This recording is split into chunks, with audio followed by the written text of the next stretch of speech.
Êtes-vous très fier de votre passé? Est-ce que votre présent convient à vos attentes? Et comment voyez-vous votre avenir?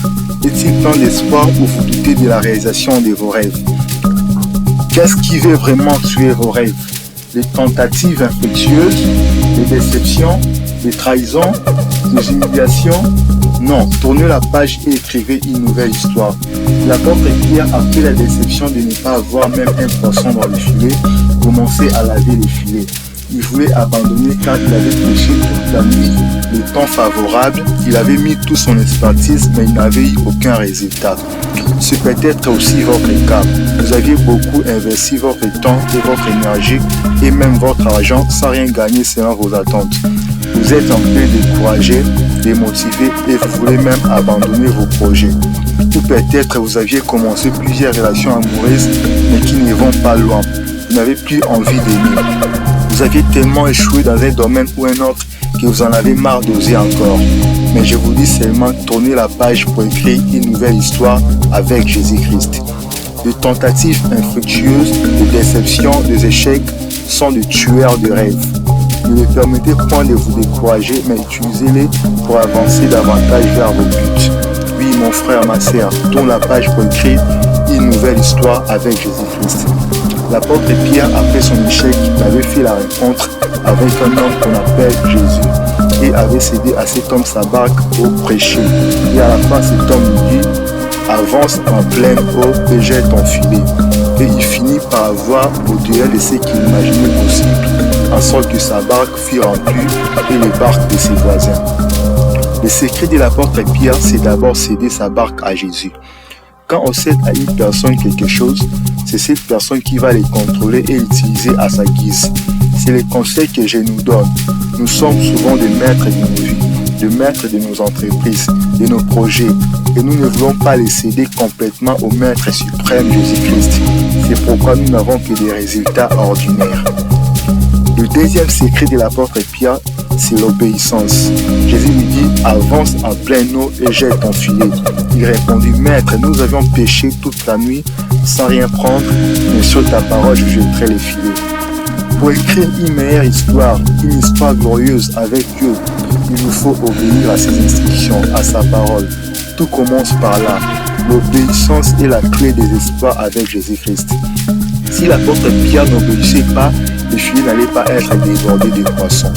Obéissons-nous réellement à la voix de Dieu dans tous les domaines de nos vies. Dieu n'aime point l'obéissance partielle, mais l'obéissance totale. Avancer en pleine eau, c'est avancer en pleine eau et non au bord du fleuve.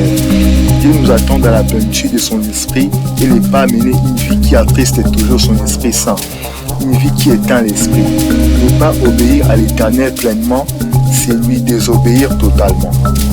Voulez-vous écrire une histoire meilleure avec Jésus-Christ? Tournez la page du péché, mais sanctifiez-vous. Sans la sanctification, personne ne peut voir Dieu ni dans le temps présent ni dans l'éternité. Vous voulez voir la main de Dieu dans vos affaires, dans votre ministère, dans votre mariage, c'est simple. Sanctifiez-vous et Dieu va se manifester et combler vos désirs. Voulez-vous écrire une meilleure histoire avec Jésus-Christ? Tournez la page de l'orgueil, mais soyez humble. La Bible dit Dieu résiste aux orgueilleux, mais il fait grâce aux humbles. Notre attitude devant Dieu peut écrire une meilleure histoire dans les pages de l'histoire du monde et graver notre nom pour toujours dans le livre de l'agneau si nous sommes justes devant Dieu et nous cherchons constamment à faire sa volonté. Mais notre attitude peut aussi nous empêcher de faire des espoirs avec Jésus-Christ et lui amener même à nous rejeter pour toujours. Non, choisissons la bonne attitude. Écrivons une meilleure histoire avec Jésus-Christ comme les héros de la Bible, tels qu'Abraham, Moïse, Élie et David et tous les autres qui ont fait des miracles avec Dieu. Les hommes et les femmes qui écrivent une meilleure histoire avec Jésus-Christ sont obéissants. Ils ont une grande foi. Ils prient constamment. Ils s'appuient sur Dieu et non sur les hommes. Quelle serait l'histoire de l'apôtre Pierre sans sa foi en Jésus-Christ et sa détermination à obéir à sa parole? Quelle serait l'histoire de la femme à la terre des sangs sans la grande foi à la toute-puissance de Jésus-Christ?